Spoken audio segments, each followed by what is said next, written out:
Hi friends. Okay, நேற்று பார்த்தது உங்களுக்கெல்லாம் விளங்கிச்சா? நேற்று படித்தது விளங்கினதா? இல்லை ஏதாச்சும் ப்ராப்ளம்ஸ் டவுட்ஸ் இருந்தால் உடனடியாக நீங்கள் கமெண்ட்ஸில் கேளுங்க. ஓகேவா? எதை பற்றியும் யோசிக்காதீங்க, என்னென்னாலும் நீங்கள் கேளுங்க. Okay, right. இப்போ இன்றைக்கு நம்ம பார்க்க போகிறது தரவுகளை ஒழுங்கமைத்தலில் 3வது செக்ஷன் பார்க்க போகிறோம், இருக்கை முறை. சரியா? இப்போ பிரித்து உங்களுக்கு தாரது உங்களுக்கு ஓகே தான், உங்களுக்கு ஈஸியாக இருக்குது தானே படிக்கிறது. சரி, ஓகே. இப்போ இன்றைக்கு நம்ம இருக்கை முறையில் வரக்கூடிய கேள்வி 2 பார்ப்போம். சரியா? எப்படி வரும் என்று சொல்லி பார்ப்போம். ஓகே, இப்போ இதில் என்ன சொல்லியிருக்காங்க? 1 தொடக்கம் 5 வரையான வினாட்கள் பின்வரும் தகவல்களை அடிப்படையாக கொண்டது. என்னென்னையாம்? ABCDEF மற்றும் G ஆகியோர் சுவர் ஒன்றில் கிழக்கு நோக்கி பார்த்தவாறு அமர்ந்திருக்கின்றாங்களாம். C என்பவர் D க்கு உடனடியாக வலது பக்கத்தில் அமர்ந்துள்ளார். B ஆகவும் ஓரத்தில் அமர்ந்துள்ளார். அவர் அருகில் E அமர்ந்துள்ளார். G என்பவர் E க்கும் F க்கும் இடையில் அமர்ந்துள்ளார். D என்பவர் தெற்கிலிருந்து பார்க்கும்போது 3ஆக அமர்ந்துள்ளார். சரி, இப்படி உங்களுக்கு தந்துட்டாங்க. இப்போ இதில் ஃபர்ஸ்ட்டுக்கு இப்படி உங்களுக்கு ஒரு கொஷின் தாராங்கன்னு சொன்னால் இது இப்போ இருக்கை முறை தானே. இப்போ உங்களுக்கு விளங்குதல் என்ன டிஃப்ரெண்ட் ஒரு கொஷனுக்கும். ரைட். இப்போ இப்படி தந்தால் நீங்கள் ஃபர்ஸ்ட்டுக்கு என்ன செய்யணும்? இப்போ நான் சொன்ன மாதிரி நம்ம ரஃப் பேப்பர் உங்களுக்கு தருவாங்க, பேப்பர் எடுத்துக்கோங்க. சரியா? இப்படி இப்போ உங்களுக்கு உங்கள் ரஃப் பேப்பர் அவங்க தருவாங்க, அதில் நீங்கள் எடுத்துட்டு இப்போ என்ன செய்யணும்னு சொன்னால் ஃபர்ஸ்ட்டுக்கு இப்போ அவங்க என்ன சொல்லியிருக்காங்க? ABCDEFG என்ற எத்தனை பேர்? 7 பேர். என்ன 7 பேர் கிழக்கு நோக்கி. ஃபர்ஸ்ட்டுக்கு உங்களுக்கு ஒரு சும்மா டவுட் வந்துச்சுன்னு சொன்னால் இப்படி நீங்கள் ஃபர்ஸ்ட்டுக்கு திசைகளை போட்டுக்கொள்ளுங்க. வடக்கு, கிழக்கு, தெற்கு, மேற்குன்னு போட்டுக்கணும். இப்போ கிழக்கு நோக்கிண்டா எப்படி வரும்? இப்படி வரும். விளங்கிட்டா? கிழக்கு நோக்கிண்டா இப்படி வரும். இதுதான் கிழக்கு நோக்கிண்டு வரும். சரிதானே? இதில் டவுட்டும் இல்லையே. இப்படி ஒரு கோடை போடுவோம். போட்டுட்டு 1 2 3 4 5 6 7 பேர் மொத்தம். சரியானே? ரைட். இப்போ இதில் என்ன சொல்லியிருக்காங்கன்றது ஃபர்ஸ்ட்டுக்கு என்ன சொல்லியிருக்காங்க? சரி, முதலாவது விட ஃபர்ஸ்ட்டுக்கு ஒரு 5வது பாயிண்ட் பார்ப்போம். 5வது பாயிண்ட் என்ன சொல்லியிருக்காங்க? D தெற்கில் இருந்து பார்க்கும்போது 3ஆவதாக உள்ளாராம். தெற்கண்டு அங்கே இருக்கு. இப்போ நான் உங்களுக்கு கிழக்கு போட சொன்னேன். வடக்கு, தெற்கு, தெற்குன்னு சொன்னால் இப்படி வரும். இப்படி இருந்து பார்க்கக்குள்ள 3ஆவது 1 2 3. இதில் யார் வேறு இப்போ D இருக்கிறா. சரியா? ரைட். இப்போ அதை போட்டு தானே. ஓகே. அப்போ அடுத்து என்னன்னு சொல்லியிருக்காங்க? 2வது பாயிண்ட் பாருங்க. 2வது பாயிண்ட் என்ன சொல்லியிருக்காங்க? C என்பவர் D க்கு உடனடி வலது பக்கத்தில் உள்ளார். C என்றது D க்கு உடனடி வலது பக்கத்தில் உள்ளாருன்னா C D க்கு பக்கத்தில் வலது பக்கத்தில் சொன்னால் இவ்விடத்துல C வருவார். வேற வலது பக்கம், அது இடது பக்கம், இது வலது பக்கம், அதுவும் மாறக்கூடாது. சரியா? ரைட். சரியா? அதுதான் உள்ளார. சரி, அப்போ சியையும் போட்டாச்சு. இப்போ அடுத்தது B என்ன சொல்லியிருக்காங்க? ஆகையும் ஓரத்தில் உள்ளார். இப்போ ஓரம் உண்டா எந்த ஓரத்தில் வரும் நமக்கு தெரியும். மேலுக்கா கீழுக்கான்னு தெரியும். ஆனால் மேலுக்கு தான் வரும். ஏன்னு சொல்லுங்க, கீழுக்கு வராது. என்னன்னு சொன்னால் என்ன சொல்லியிருக்காங்க அந்த பாயிண்ட்ஸில்? B ஆகையும் ஓரத்தில் உள்ளார், அவருக்கு பக்கத்துலேயே இருக்கிறார். இப்போ நம்ம இங்கே பிஏ போட்டோம்னா இதில் பக்கத்துல இருந்து நம்ம ஈய போடுற அவரை போடலோ. அப்போ B இங்கே வேறு இந்த தொங்களுக்கு வேறு பக்கத்தில் யார் இருக்காவா? பக்கத்துக்கு வேறு என்ன இப்போ.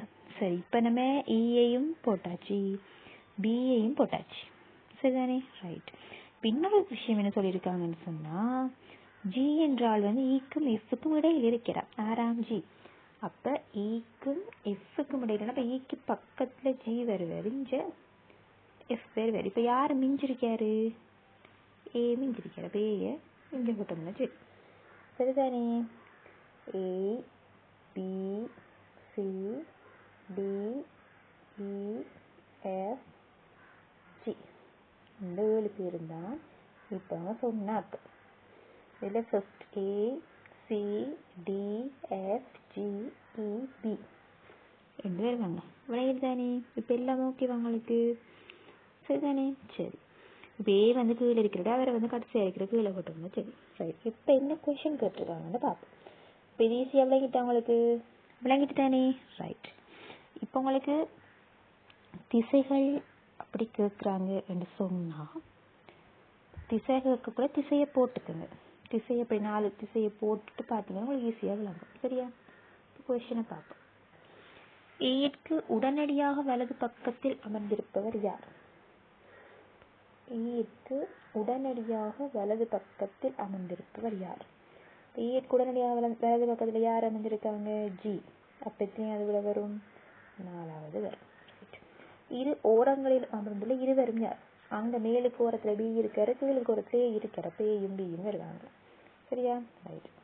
அடுத்த கேள்வி என்ன? வடமுனையிலிருந்து சி எத்தனையாக அமைந்துள்ள? வடமுனை என்று சொல்றது வடக்கு. வடக்கு எங்க வரும்? திசை. வடக்கு மேல. மேல இருந்து 3வதாக சி எங்க அமர்ந்திருக்காங்கன்னு சொல்லி கேட்காங்க. எங்க அமர்ந்திருக்காரு? 3வது விட, அதாவது 6வதுன்னு சொல்லி வரும். சரியா? ரைட். அடுத்தது என்ன கேள்வி? டியின் இருபுறமும் அமர்ந்துள்ளவர் யார்? டிக்கு இங்கால பக்கம் அங்கால பக்கம் யாராவது இருக்காங்க? எஃப்பும் சியும் இருக்காங்க. இப்ப 2வது விட வரும். இந்த குழுவினர் அமர்ந்திருக்கும் முறை தொடர்பான பின்வரும் கூற்றுக்களில் தவறானது எது? எஃப்பின் வலது பக்கத்தில் 3வது சி அமர்ந்துள்ளாருன்றதான் இதுல தவறானதாக இருக்கும். சரியா? விளங்கிட்டா? நீங்க அதை கண்டுபிடிச்சா அப்புறம் நம்ம கேள்வி சரி தானே, அது உங்களுக்கு சொல்ல வேண்டிய அவசியமே இல்லை. அது எல்லாரும் ஈஸியா செஞ்சுட்டு போகலாம். விளங்கிட்டானே? சரி, பின்னொரு கணக்கு பார்ப்போம். சரி, இந்த கணக்குல என்ன சொல்லியிருக்காங்க? 11 தொடக்கம் 15 வரையான வினாக்கள் பின்வரும் தகவல்களை அடிப்படையாக கொண்டவை. என்னென்னையாம்? PQRS TUV மற்றும் W ஆகிய 8 நபர்கள் வட்ட மேசை ஒன்று மையத்தை நோக்கியவாறு அமர்ந்துள்ள முறைகள் பின்வருமாறு என்று சொல்லி, P-க்கு இடது பக்கத்தில் 2வது T அமர்ந்துள்ளார். R என்பவர் P-க்கு அல்லது T-க்கு அருகில் அமர்ந்திருக்கவில்லை. S என்பவர் W-க்கு அருகில் அமர்ந்திருக்கவில்லை. W-க்கு இடது பக்கத்தில் 2வது அமர்ந்துள்ள Q-க்கும் R-க்கும் இடையில் 2 நபர்கள் அமர்ந்துள்ளார்கள். P மற்றும் T-க்கு அருகில் அமர்ந்துள்ள V என்பவர் W-க்கு எதிரே அமர்ந்துள்ளார். இப்ப எத்தனை 3 4 5 பாயிண்ட்ஸ் தந்துருக்காங்க. இதை வச்சுதான் நம்ம இப்ப கேள்வி செய்வோம். ரைட். சரி, இப்ப நம்மள ரஃப் பேப்பர் எடுத்துமா. இப்ப ஃபர்ஸ்ட்டுக்கு வந்து வட்ட மேசைன்னு தான் சொல்லியிருக்காங்க. சரி, இப்ப உங்களுக்கு ஒரு பாயிண்ட்ஸ் சொல்லித்தாரன்னு சீக்கிரட்டா வச்சுக்கோங்க. இப்ப வட்ட மேசை என்ற ஒரு கணக்கு உங்களுக்கு தந்தால் நீங்க கீழுக்கு இருந்து ஆரம்பிச்சீங்கன்னு சொன்னா கேள்வி இலகுவாக இருக்கு. கீழுக்கு இருந்துன்னு சொன்னா இப்ப எப்படின்னு சொன்னா போறோங்க. இப்ப இப்படி ஒரு வட்டத்துக்கு ஒரு இப்படி 8ஆ பிரிச்சிருக்கேன். நான் 2 ஈஸிக்காக செஞ்சுக்கிறேன். உங்களுக்கு இதை விட எப்படி செய்யணுமோ நீங்க அப்படி செய்யுங்க. சரியா? பட் எனக்கு தெரிஞ்ச விதத்துல இப்போ உங்களுக்கு நான் ஈஸியா சொல்லித்தரேன். கீழுக்கு இருந்துன்னு சொன்னா இப்ப சென்டர் இது. சரியா? கீழுக்கு இருந்து சொன்னா இஞ்சி இது இப்ப நடு சென்டர். இங்க இது இதுவும் நடு சென்டர், இதுவும் சென்டர். சரியா? இப்ப கீழே கண்ட இஞ்சி இருந்துன்னு சொன்னா ஃபர்ஸ்ட்டுக்கு என்ன சொல்லியிருக்காங்க? இப்போ இதுல ஃபர்ஸ்டா இருக்கிற பாயிண்ட்ஸ்ல என்ன சொல்லியிருக்காங்க? P-ய கீழே போடுவோம். ஏன்னு சொன்னா அவங்க சொல்லியிருக்கிறேன்னு P-க்கு அடுத்ததா T இருக்கிறன்றது பென்ஷன் சொல்லியிருக்காங்க. சரி, ஃபர்ஸ்ட்டுக்கு P-ய இடத்துல போடுவோம். சரியா? போட்டுட்டு நெக்ஸ்ட் 2வது என்ன சொல்லியிருக்காங்க? P-க்கு 2வது T. இப்போ 1 2 அங்க வேற T இதுல வருவார். இடத்துல T வருவார். சரியா? அப்ப அதுவும் ஓகே. சரியான? P-க்கு இடது பக்கத்தில் 2வதாக T அமர்ந்துள்ளார். இப்போ P-யும் T-யும் நம்ம நோட் பண்ணியாச்சு. ரைட். இப்போ அடுத்தது என்ன சொல்றாங்க? R என்பவர் P-க்கு அல்லது T-க்கு அருகில் அமர்ந்திருக்கவில்லை. அதுதான் S என்பவர் W-க்கு அருகில் அமர்ந்திருக்கவில்லை. ஓகே. W-க்கு இடது பக்கத்தில் 2ஆக அமர்ந்துள்ள Q-க்கும் R-க்கும் இடையில் நபர்கள் அமர்ந்துள்ளார். P மற்றும் T-க்கு அருகில் அமர்ந்துள்ள V என்பவர். கடைசி பாயிண்ட் 5வது பாயிண்ட்ல என்ன சொல்லியிருக்காங்க? P-க்கும் T-க்கும் அருகில நடுவுல. சரியா? அருகில இடையில நடுவுல யார் இருக்காவாம்? V-யா. V இடத்துல இருக்காரு, இவ்விடத்துல இருக்காரு. P-க்கும் T-க்கும் நடுவுல. இவருக்கு எதிர யார் இருக்காங்களா? W. அப்ப நம்ம இப்போ இவ்வளவு கண்டுபிடிச்சிட்டோம். சரியா? சரி. இப்ப 4வது பாயிண்ட்ல என்ன சொல்றாங்க? W-க்கு இடது பக்கத்தில் 2வதாக Q இருக்கிறார். W-க்கு இடது பக்கம் சொன்னா இஞ்சால 2வதா Q சொன்னா இங்க வேறு இவ்விடத்துக்கிட்ட Q வருவார். அப்ப Q-வை போடும். பட் நெக்ஸ்ட் R-க்கு இடையில 2 பேர் இருக்காங்கன்னு சொல்லியிருக்காங்க. அப்ப ஏற்கனவே என்ன சொல்லிட்டாங்க? R வந்து P-க்கும் T-க்கும் அருகில் இல்லைன்னு சொல்லிட்டாங்க. அப்ப R வந்து ஷுவரா மேல நடு சென்டர்ல தான் வரும். சரி, ஏன்னா P-க்கும் T-க்கும் சொன்னா இங்க W கிட்ட வராது, இங்க வராது, இங்க ஒரு இடத்தையும் வாரத்துக்கு இல்ல. இப்ப T-க்கு பக்கத்துல இடத்துல வராது. அப்ப R வந்து சரியா இவ்விடத்துல வரும். சரியா? சரி. அடுத்தது என்ன சொல்லியிருக்காங்க? ஏன்னு சொன்னா R-க்கு இடையில 2 பேர் இருக்காங்கன்னு சொல்லியிருக்கேன். இப்ப இவ்விடத்துல R போட்டா நம்ம இந்த இருக்கிற இடைவெளியில R நம்ம போட்டா இங்க ஒரு Q-க்கு பக்கத்துல வருவாரு. சரியோ? மற்றது ஆறுக்கு இஞ்சால 2 பேர் வேற, இருந்து 6க்கு 2 பேர் இடையில இருக்காங்கன்னு சொல்லிடுங்க. சரியா? இப்போ கியூக்கு பக்கத்துல 6 வராதுன்றது விளங்கிட்டு தானே உங்களுக்கு. ஏன் வராதுன்னு சொல்லியிருக்காங்கன்னு சொன்னா பாயிண்ட்ஸ் பாருங்க. 1 2 3 4 பாயிண்ட்ஸ். டபிள்யூவுக்கு இடது பக்கத்தில் 2வது அமுதுல கியூவிற்கும் ஆறுக்கும் இடையில் 2 நபர்கள்.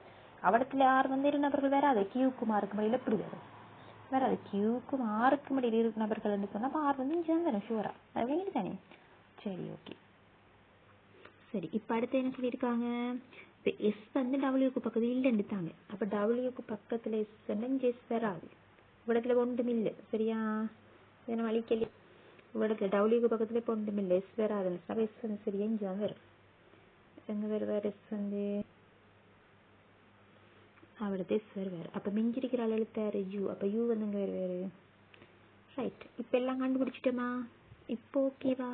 ரைட். இவ்வளவுதான். இதுக்கு என்னடா இப்போ உங்களுக்கு சொன்ன சீக்கிரம் வட்ட மேசையை உங்களுக்கு ஒன்று தந்தால் இப்படி வட்டமாக தாராங்கன்னு சொன்னா இங்கே இந்த வட்டத்துக்கு இந்த அடியில் அடி, இந்த அடியிலிருந்து ஸ்டார்ட் பண்ணுங்க, எல்லாம் சரியா வரும். இல்லைங்கிட்டா? இந்த அடியிலேருந்து ஸ்டார்ட் பண்ணுங்க. இந்த அடிக்கு தானே, இந்த அடிக்கு இதுதான் அடி. அடிப்பகுதியிலேருந்து தார லெட்டரை வச்சு ஸ்டார்ட் பண்ணுங்க, அப்போ எல்லாம் சரியா வரும். சரியா? அது உங்களுக்கு ஒரு பாயிண்ட் சீக்கிரம். இப்போ இடையிலிருந்து இஞ்சு தொடங்குனீங்கன்னா அது எங்கேயாவது ஒரு இடத்த வந்து குழம்பிட்டு நிற்கும். இப்படி அடியிலிருந்து தொடங்குனீங்கன்னு சொன்னால் ஈஸியாக கணக்கு வந்துடும். குயிக்காக போட்டு முடிச்சிடலாம். சரிதானே? சரி, இப்போ கேள்வியை பார்ப்போம். இப்போ கேள்வி என்ன வச்சுருக்காங்க? பின்வருவோரில் வீக்கு உடனடியாக இடதுபுறம் அமர்ந்துள்ளவர் யார்? யாருக்கா? பிக்கு உடனடியாக இடதுபுறம் அமர்ந்துள்ளவர் டி வருவார். சரியா? ரைட். அடுத்தது எஸ்ஸிலிருந்து மணிக்கோடு சுட்டும் திசையா வரைஞ்சு இப்படி. சரியா? ரைட். மணிக்கோடு சுற்றும் திசையில் கணிப்பிடும் போது எஸ்ஸிற்கும் பியிற்கும் இடையில் எத்தனை பேர் உள்ளனர்? 4வது வரும். பின்வருவோரில் 6க்கு இடதுபுறம் 2வதாக அமர்ந்துள்ளவர் யார்? 6க்கு இடதுபுறம் 2வது இருக்கிறார் யாரு? யூ. பேரு. பின்வருவோரில் எஸ்ஸிற்கு உடனடியாக இடதுபுறம் அமர்ந்துள்ளவர் யாரு? அது தெரியுமார். பின்வரும் கூற்றுக்கள் தவறானது எது? தவறானது என்று சொன்னா பிக்கு வலதுபுறம் 2வது கீ அமர்ந்துள்ளார். இதுதான் இதுல தவறு. எஸ்ஸிற்கு டபிள்யூ 6 இருக்கிறது சரி. சரிதானே? எஸ்ஸுக்கு டபிள்யூக்கு இடையில 6 இருக்கிறது சரி. பிக்கு வலதுபுறம் 3வது யூ இருக்கிறது, அதுவும் சரி. டபிள்யூக்கு இருபுறம் 6 யூ மற்றும் அதுவும் சரி. அப்ப பிழை முதலாவது கண்டுபிடிச்சிட்டோமா? விளங்கிட்டா? சரி, ஓகே. இப்போ உங்களுக்கு இது விளங்குது தானே? எல்லாத்துலேயும் உங்களுக்கு கணக்கு தெரியும் செய்யறதுக்கு. சரியா? ரைட். இப்போ உங்களுக்கு இந்த 2 விளங்கி இருக்குன்னு நினைக்கிறேன். இப்போ நம்ம அடுத்ததாக பார்க்க போகிற கிளாஸில் பார்க்க போகிற விஷயம் வந்து இப்போ நம்ம 3 செக்ஷன் பார்த்துருக்கோம். என்னென்ன பார்த்துருக்கோம்? இப்போ தரவுகளை ஒழுங்கமைத்தல்ல வந்து நம்ம இப்போ வந்து இருக்கை முறை பார்த்துட்டோம், வகைப்படுத்தல் பார்த்துட்டோம், ஒப்பிடல் பார்த்துட்டோம். இனி பார்க்க போகிறது விடயங்கள ஒழுங்கு வரிசையை பார்ப்போம் அடுத்த. சரியா? அடுத்தது கிளாஸில் நான் அடுத்தது உங்களுக்கு அதான் சொல்லித்தர போகிறேன். சரி, ஓகே.